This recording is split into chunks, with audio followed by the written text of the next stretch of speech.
This landmark study suggested that exposure to dietary yeast, like baker's yeast, brewer's yeast, nutritional yeast, may worsen the course of Crohn's disease, an autoimmune inflammatory bowel disease. The reason they even thought to do the study was because Crohn's patients tended to have elevated levels of antibodies to yeast. But that's not the only autoimmune disease with increased yeast antibodies. The same has been found in lupus patients, and rheumatoid arthritis, another joint disease called ankylosing spondylitis, autoimmune liver disease, and autoimmune thyroid disease. So might avoiding yeast help those conditions too?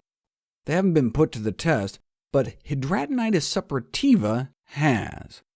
What is that? Hidradenitis suppurativa can be a pretty gruesome disease. It starts out with just like pimples, though, typically along parts of the body where there are folds, armpits, groin, buttocks, under the breast. Then painful nodules form, which turn into abscesses and drain a thick, foul-smelling pus, and then it gets even worse, forming these active tunnels of pus inside your body. And it's not that rare. An estimated prevalence of like 1 to 4%. That's like 1 in 50. Clothes typically cover it up, so it remains hidden, but you can often smell the pus oozing out of people. There are all sorts of surgical options and chemotherapy, but why did they even think to try diet for the condition? I mean, you can see Crohn's disease as a disease of intestinal inflammation. How a food you react to could make things worse. But why a disease of armpit inflammation? Because there seems to be a link between hidradenitis suppurativa and Crohn's disease. Having one may make you 5 times more likely to have the other. So there may be an immunopathogenic link between the two. They may share similar abnormal immune responses. So if cutting yeast out of Crohn's patients' diets help them, then maybe cutting out yeast might help with HS. A dozen patients with hidradenitis suppurativa put on a diet that eliminated foods with yeast, like bread and beer, and they all got better, 12 out of 12. Immediate stabilization of their clinical symptoms, and the skin lesions reversed, went away within a year on the diet. Okay, but how do we know it was the yeast?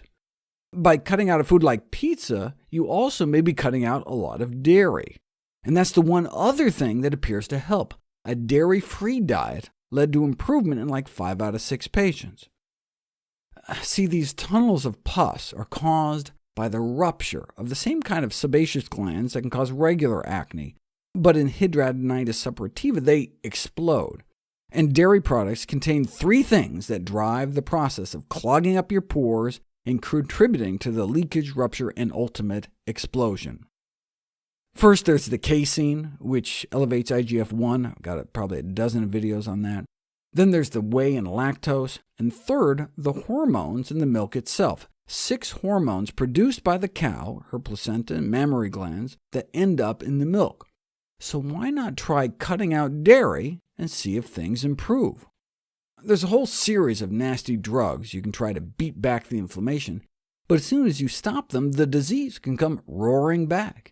Even after extensive surgery, the disease comes back in like 25 to 50% of cases. So we are desperate to research new treatment options. But patients aren't waiting. They're getting together in online communities, sharing their trial and error through social media. And people reported successes cutting out dairy and refined carbs like white flour and sugar. So this dermatologist in New Hampshire was like, OK, let's give dairy-free a try. And 83% of his HS patients he tried it on started to get better. And he didn't even try cutting out the sugar and flour. Now, this wasn't a clinical trial or anything. He just figured, why not? It's not easy to do a randomized clinical dietary intervention, but that doesn't stop individual patients from giving things a try.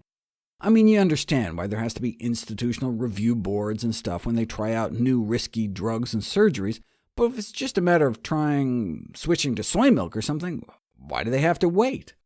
As patients search for an effective path to clearing this horrible disease, they need support and guidance to follow the most healthful diet available, free of dairy and highly processed sugar and flour. Nothing could be more natural.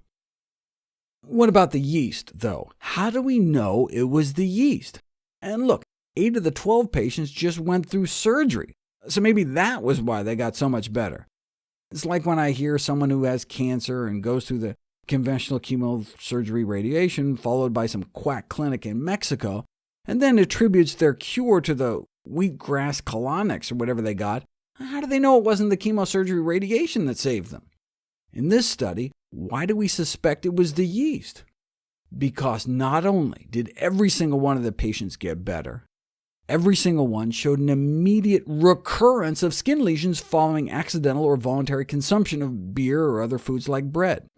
So not only did the elimination of yeast result in rapid stabilization and complete regression of the lesions within a year, but in every single case, take a little brewer's yeast or something, and within 24 to 48 hours, bam, symptoms are back. So that's why the researchers concluded that a simple exclusion diet could promote the resolution of the skin lesions involved in this disabling, and perhaps actually not so rare disease. What was the response in the medical community to this remarkable landmark study? Why was there no mention of informed consent and ethics committee approval? Letter after letter saying, wait a second, you violated the Declaration of Helsinki, which is like the Nuremberg Code or Geneva Convention to protect against involuntary human experimentation. Yet where was the Institutional Review Board approved for this yeast exclusion study? To which the researchers replied, look, we just told them to avoid a few foods. We gave them the choice. Look, we put you on drugs that can have side effects, cause liver problems, or you can try out this diet. And the patients preferred the diet. Not to mention, I would add, that they were all cured. Anyway, bottom line, by avoiding foods like pizza, which contains both dairy and yeast, sufferers may be able to prevent their armpit from turning into this, stage 3 of the disease.